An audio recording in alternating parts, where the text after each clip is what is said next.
সন্ধে নেমে আসছে পাহাড়ের কোলে। খাদের ধার দিয়ে উদ্দেশ্যহীনভাবে হেঁটে চলেছে এক যুবক। ভয় নেই ওর, নেই কি প্রাণের মায়াও। ওই সুগভীর খাদে একবার পড়ে গেলে দেহটাও খুঁজে পাওয়া যাবে কিনা সন্দেহ আছে। সামনেই একটা বাঁক পেরিয়ে মিলিয়ে গেল ওই যুবক। হোমস্টের বারান্দা থেকে দেখছিলাম যুবককে। শহরে জীবনযাত্রায় ক্লান্তি ঘিরে ধরলেই মুক্তির খুঁজে পাহাড়ে চলে আসি। আমি অনিক মুখার্জি, একটা মাল্টিন্যাশনাল কোম্পানিতে জেনারেল ম্যানেজারের পোস্টে আছি। পেশাগত চাপে জর্জরিত। সকালে অফিস টার্গেট পূরণের চাপ, রাতে পার্টি শেষে নেশাতুর ঘুম। এই আমার জীবনযাপন। বিয়ে করিনি এখনো, করার খুব একটা ইচ্ছেও নেই। মাঝে মাঝে পাহাড়ের বুকে একলা কাটানো এই বেহিসেবি জীবনটাকে আমি ভীষণ ভালোবাসি। ইচ্ছে আছে আরো কয়েক বছর কাজ করে বেশ কিছু টাকা জমিয়ে এই পাহাড়ের কোলেই বাকি জীবনটা কাটিয়ে দেব। ডিনার সেরে তাড়াতাড়ি শুয়ে পড়েছিলাম। হঠাৎ করে ঘুমটা ভেঙে গেল। নিশুতি রাত। ঘরের দরজাটা খুলে বারান্দায় এলাম। আকাশ জুড়ে যেন তারাদের মেলা বসেছে। কলকাতায় এরকম পরিষ্কার আকাশ বহুদিন দেখিনি। দূরে পাহাড়ের সারি মগ্ন, স্তব্ধবাক। পূর্ণিমার চাঁদের অপার্থিব আলোয় ভেসে যাচ্ছে চরাচর। কে যেন হোমস্টের সদর দরজায় জোরে জোরে ধাক্কা দিচ্ছে। এত রাতে আবার কে এলো? আলো জ্বালতে গেলাম, জ্বলল না। এ আবার কি, লোডশেডিং নাকি? হোমস্টের মালকিন যে বলেছিল এখানে লোডশেডিং হয় না। হোমস্টের মালকিন কিছুক্ষণ আগেই ওনার নিজের বাড়িতে চলে গেছেন। ওনার বাড়িটা আমি দেখেছি, এখান থেকে 5 মিনিটের দূরত্ব। গোটা হোমস্টেতে আমি একাই আছি। এই অফ সিজনে টুরিস্টের ভিড় নেই। অথচ তখন বোকামি করে ওনার কাছ থেকে জেনারেটরের সুইচ কোনটা সেটাও জেনে নিইনি। ওনাকে কি একবার ফোন করব? কিন্তু এত রাতে সেটা কি উচিত হবে? বাইরে কুকুরগুলো তারস্বরে চেঁচাচ্ছে। ওদের আওয়াজকে ছাপিয়ে যাচ্ছে দরজার ধাক্কা। কেউ নিশ্চয়ই খুব বিপদে পড়েছে। হঠাৎ বাইরে মুষলধারে বৃষ্টি শুরু হলো। ঝলসে উঠল বিদ্যুৎ। বজ্রপাতের তীব্র শব্দে কেঁপে উঠল ছোট্ট হোমস্টেটা। দরজায় ধাক্কা বেড়েই চলেছে। এই হিমশীতল রাত নিকষ অন্ধকারে একটা টর্চ হাতে সিঁড়ি বেয়ে আমি নিচে নামতে লাগলাম। আমার কৌতূহলী মন বারবার প্রশ্ন করছে, কে কে এই নিঝুম রাতে আগন্তুক? দরজা খুলে টর্চ জেলে দেখি দুজন মানুষ দরজার বাইরে দাঁড়িয়ে আছে। চেহারা দেখে স্বামী স্ত্রী বলেই মনে হলো। ব্যাটারিটা মনে হচ্ছে খুবই কমে গেছে। যে কোনো মুহূর্তে আমার হাতে টর্চটা নিভে যাবে। ঘোলাটে আলোয় ছেলেটাকে চিনতে পারলাম। সন্ধেবেলার সেই খাদের ধার দিয়ে হাঁটা যুবক। যুবকটি বলল, দেখুন স্যার, আমরা বড় বিপদে পড়েছি। যদি আজ রাতের মতো আমাদের একটু আশ্রয় দেন। সন্ধে থেকে হোমস্টেগুলোতে পাগলের মতো ঘুরছি। মিসেস সারাক্ষণ গাড়িতেই বসেছিল। সন্ধে হতেই গাড়ির ড্রাইভার পাহাড়ি রাস্তার দোহাই দিয়ে গাড়ি ঘুরিয়ে চলে গেল। আমি এরকম হঠাৎ করে আসতে চাইনি জানেন। ও এমন জোর করলো। আসলে ওর হঠাৎ করে রুমটেক মনিস্ট্রি দেখার ইচ্ছে হলো। আমিও না করতে পারলাম না। অনিশ্চিতের ভরসায় বেরিয়ে পড়লাম। বাইরে প্রচন্ড বৃষ্টি পড়ছে। যদি দয়া করে একটু আসুন আসুন, ভেতরে আসুন। আমার পাশের রুমটা ফাঁকাই আছে। কাল হোমস্টের মালকিন এলে নিশ্চয়ই একটা কিছু ব্যবস্থা করা যাবে। ছেলেটা বলল, আমরা আপাতত বসার ঘরে সোফায় বসছি। জামা কাপড় একটু শুকোলে না হয়? আমি সদর দরজায় তালা দিয়ে ওপরের বারান্দায় এসে বসলাম। আজকে রাতটা যেন অস্বাভাবিক ঠান্ডা। ঝিরঝির বৃষ্টি পড়ছে। এই নিঝুম রাতে দূরের কোনো মনিস্ট্রি থেকে গম গম গলায় ভেসে আসছে, বুদ্ধং শরণং গচ্ছামি। তন্ময় হয়ে শুনছিলাম। হঠাৎই শরীরে কাঁপুনির আভাস। আমার ভীষণ ভয় লাগছে। মৃত্যুর তীব্র শীতলতা যেন আমায় একটু একটু করে গ্রাস করছে। এই রাত হয়তো কোনোদিনও শেষ হবে না। অশুভ ছায়া ক্রমশই দীর্ঘ হচ্ছে। রাত্রির নিস্তব্ধতা ভেদ করে ভেসে এলো এক অমানসিক চিৎকার। আমি দৌড়ে নিচে নামতে লাগলাম। সিঁড়ির শেষ ধাপে এসে পৌঁছতেই ঘোলাটে টর্চের আলোটা দপদপ করতে করতে নিভে গেল। বসার ঘরটা লন্ডভন্ড, রক্তে ভেসে যাচ্ছে চারদিক। কার্পেটে লুটিয়ে পড়ে আছে আজকে রাতের অতিথি মেয়েটা। কাছে গিয়ে দেখি পেটে একটা ছুরি ঢোকানো। মেয়েটা নিঃশ্বাস পড়ছে না। পেট থেকে বেরিয়ে আসছে রক্তের স্রোত। রক্তে ভেসে যাচ্ছে ঘরের মেঝে। কিন্তু ওর পেটে কে ছুরি মারলো? আমার পা রক্তে মাখামাখি। কিং কর্তব্য বিমূঢ় আমি স্তম্ভিত হয়ে দাঁড়িয়ে আছি। আমার ভীষণ ভয় লাগছে। ওই ছেলেটা কোথায় গেল? এখন কি হবে? আমি কেন না জেনে শুনে ওদের আশ্রয় দিতে গেলাম? আতঙ্কে আমার সিদ্ধারাবে ঠান্ডা স্রোত নেমে গেল। পুলিশ কেসে ফেসে যাব না তো? কি হবে এবার? মেয়েটাকে ছুরি মেরে ছেলেটা পালিয়ে টালিয়ে যায়নি তো? অন্ধকারে দৌড়ে সিঁড়ি বেয়ে ওপরে উঠতে লাগলাম। তীব্র ভয় আতঙ্কে আমার সর্বাঙ্গ যেন অবশ হয়ে আসছে। সিঁড়িতে হোঁচট খেয়ে পড়ে গেলাম। দু এক জায়গায় চোট পেলাম। ব্যথার তোয়াক্কা না করে হাঁচড় পাঁচড় করে উঠতে লাগলাম। বুকের ভেতরটা শূন্য হয়ে যাচ্ছে। কোথায় গেল ছেলেটা? হাতড়ে হাতড়ে বারান্দায় গেলাম। ওখানেই তো সদরের চাবিটা ফেলে এসেছি। এ কি? ওই তো সেই যুবক। আবার সেই বিপজ্জনক বাঁক ধরে হেঁটে চলেছে। ছেলেটা ইচ্ছে করে খাদে লাফিয়ে পড়ল। আমি চাবিটা নিয়ে দৌড়ে নিচে নামতে লাগলাম। পা বেঁধে সিঁড়ি দিয়ে গড়িয়ে পড়লাম। কোমরে বেশ লেগেছে। বুড়ো আঙুলের নখটা বোধ হয়। এখন ওসব ভাবার সময় নয়। তালা খুলে বাইরে যাওয়ার জন্য পা বাড়ালাম। সম্ভব নয়। তবুও যদি ছেলেটা বেঁচে থাকে। কুকুরগুলো ভয়াবহ চিৎকার করছে। অন্ধকারে ওদের চোখ জ্বলছে, দাঁতগুলো ঝিকিয়ে উঠছে। বাইরে বেরোলে ওরা যেন আমায় ছিঁড়ে খেয়ে ফেলবে। প্রচন্ড ঠান্ডা হাওয়ায় দাঁতে দাঁত লেগে ঠক ঠক শব্দ হচ্ছে। সামনের ভয়ঙ্কর খাদ আমায় ডাকছে, বলছে আয় আয়। সমস্ত শরীরে জাল বুনছে মৃত্যুর শীতলতা। হঠাৎ বিদ্যুতের ঝলক।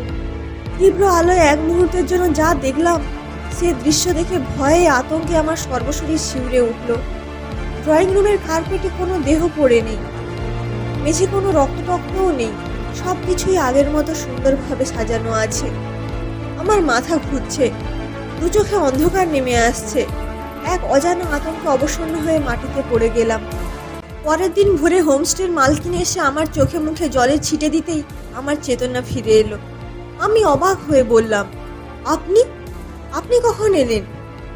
হোমস্টের মালকিন রোজি বলল, আমি সকালে এসে দেখি সদর দরজা খোলা, বাবুজি উপর হয়ে পড়ে আছেন, আর আপনার হাতে ধরা টর্চটা তখনও জ্বলছে। আমি বললাম, এ হতেই পারে না, কাল রাতেই তো ওটার ব্যাটারি শেষ হয়ে গেছে। রোজি মিষ্টি হেসে বলল, আপনি একবার জ্বালিয়ে দেখুন না বাবুজি। সুইচ টিপে দেখলাম দিব্যি জ্বলছে। এই সূর্যের আলোতেও বুকের ভেতরে এক তীব্র ভয়ের অস্তিত্ব টের পেলাম। পিঠের সিদ্ধারা বয়ে যেন একটা বরফের স্রোত নেমে গেল। গরম চা খেতে খেতে কাল রাতে যা দেখেছি রোজিকে তার সবটাই খুলে বললাম। ঘটনাটা শুনতে শুনতে সে শিউরে উঠতে লাগলো। বলল, বাবুজি, কাল আপনি খুব জোর বেঁচে গেছেন। এ বাড়িতে বহু বছর আগে এরকম এক ভয়াবহ ঘটনা ঘটে গেছে। আমার জোরাজুরিতে সে যা বলল, সে কাহিনী যেমনই ভয়ঙ্কর তেমনই মর্মান্তিক। তখন এ বাড়ির মালিক ছিল সাহেব থাপা। একদিন গভীর রাতে সাহেব ঘুমোচ্ছিল। হঠাৎই ওর দরজায় জোরে জোরে ঘা পড়তে থাকে। একটা যুবক বেশ সুন্দরপানা একটা মেয়েকে নিয়ে সাহেবের কাছে আশ্রয় চায়। সাহেবের কাছে মেয়েটিকে ও স্ত্রী বলে পরিচয় দেয়। বাইরে তীব্র বৃষ্টি। ওই ঠান্ডায় ভিজে চুপচুপে দুটো কম বয়সী ছেলে মেয়েকে দেখে সাহেব আর আপত্তি করতে পারেনি। ওরা 2-3 দিন সাহেবের ওখানেই থাকে। ভাড়া গাড়ি নিয়ে বিভিন্ন জায়গায় ঘুরে বেড়ায়। শনিবার সকালে ছেলেটা সাহেব থাপাকে জানায় রবিবার ওরা এখান থেকে চলে যাবে। শনিবার রাতেই ঘটে যায় সেই ভয়াবহ দুর্ঘটনা। সাহেব উপরে ঘুমোচ্ছিল। হঠাৎই এক মেয়েলি কণ্ঠস্বর তীব্র আর্তনাদে সাহেবের ঘুম ভেঙে যায়। নিচে নেমে সাহেব দেখে মেয়েটা মেঝেতে পড়ে আছে, রক্তে চারপাশ ভেসে যাচ্ছে। সদর দরজা হাট করে খোলা, ছেলেটাও কোথাও নেই। ছেলেটাকে খুঁজতে যাবে বলে সাহেব বেরোতে যাবে, কিন্তু একটা দৃশ্য দেখেও স্তম্ভিত হয়ে দরজার সামনেই পড়ে যায়।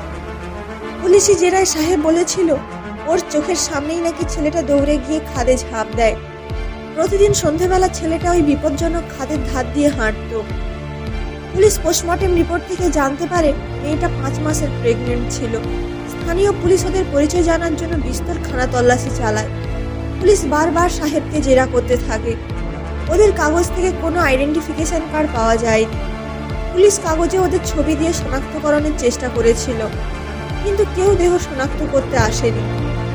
বেওয়ারিশ লাশ হিসেবে বডি দুটো চালান হয়ে যায়। শান্ত পাহাড়ি এলাকায় এই ঘটনা বেশ কয়েকটা দিন একটা তীব্র চাঞ্চল্য সৃষ্টি করে। ধীরে ধীরে উত্তেজনা থেকিয়ে যায়। ওরা যে কোথা থেকে এসেছিল তা জানা যায়নি। গল্প শেষ করে একটু থামলো হোমস্টের মালকিন রোজি। বলল, বাবুজি, আপনি এবার রেস্ট নিন। আমি ভাবছি আজই এখান থেকে কলকাতা পালাবো কিনা। চোখের সামনে যা ঘটলো তার তো কোনো বুদ্ধিগ্রাহ্য ব্যাখ্যা নেই। রোজি আমাকে অভয় দিয়ে বলল, আপনি কোনো চিন্তা করবেন না, আজ রাতে আমি এখানেই থাকবো, আপনার কোনো ভয় নেই। পাহাড় ঘিরে সন্ধ্যার অন্ধকার নামতেই আমার কেমন যেন ভয় ভয় করতে লাগলো।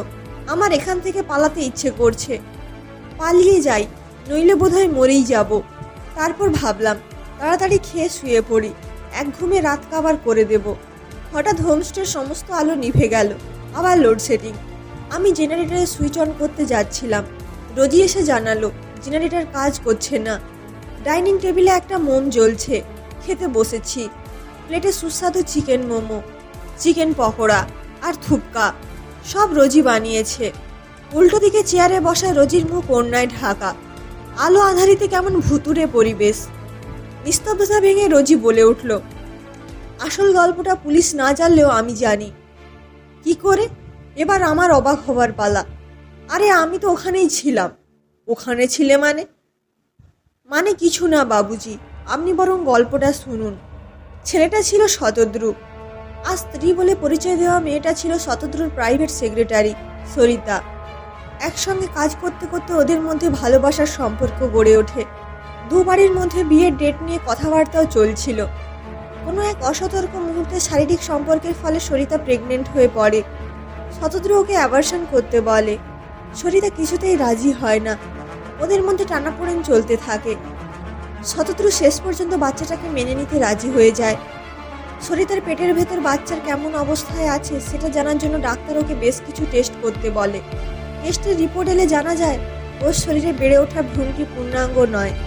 অপুষ্টি বাচ্চাকে জন্ম না দেওয়াই ভালো বলে ডাক্তার মত প্রকাশ করে। শতদ্রু এবার দৃঢ়ভাবে সরিতাকে জানায় সারা জীবনের জন্য একটা অপুষ্ট বাচ্চার ভার বহন করা তার পক্ষে সম্ভব নয়। এর থেকে মুক্তি পাওয়ার একমাত্র উপায় হলো অ্যাবর্শন। সরিতা কিছুতেই বাচ্চাটিকে নষ্ট করতে রাজি হচ্ছিল না। একদিকে শতদ্রু সমস্যার দ্রুত সমাধান চাইছিল। পারিবারিক অশান্তির হাত থেকে এড়িয়ে ওরা সিকিম চলে আসে। সেদিন রাতে অনাগত সন্তানকে নিয়ে ওদের দুজনের মধ্যে ভীষণ ঝগড়া হয়। কি করবে বুঝতে পারছিল না শতদ্রু।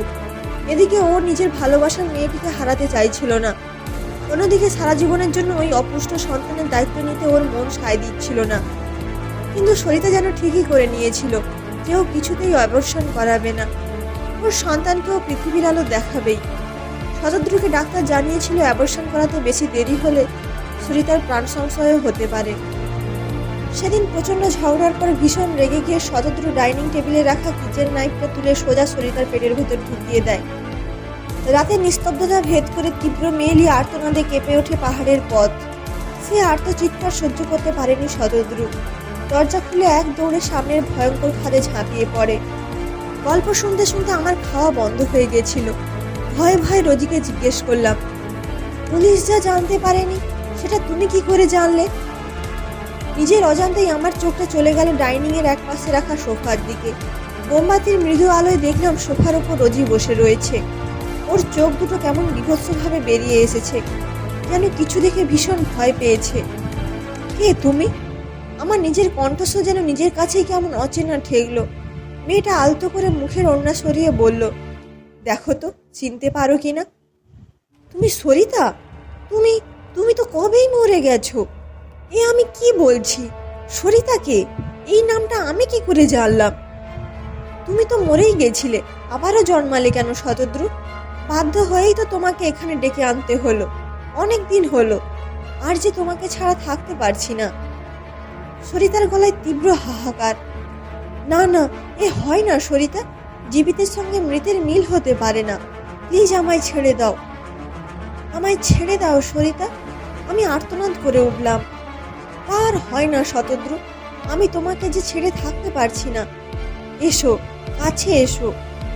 আমি দেখলাম সরিতার কঙ্কাল আমার দিকে দুহাত বাড়িয়ে এগিয়ে আসছে। আমি এক ঝটকায় চেয়ার ছেড়ে উঠে দাঁড়ালাম। সদর দরজা খোলা। সরিতার কাছ থেকে আমায় পালাতেই হবে। সরিতার কঙ্কাল দুহাত বাড়িয়ে আমার দিকে এগিয়ে আসছে। আমি আর ভয় করি না। ওর আত্মা এই ঘরের বাইরে বেরোতে পারবে না।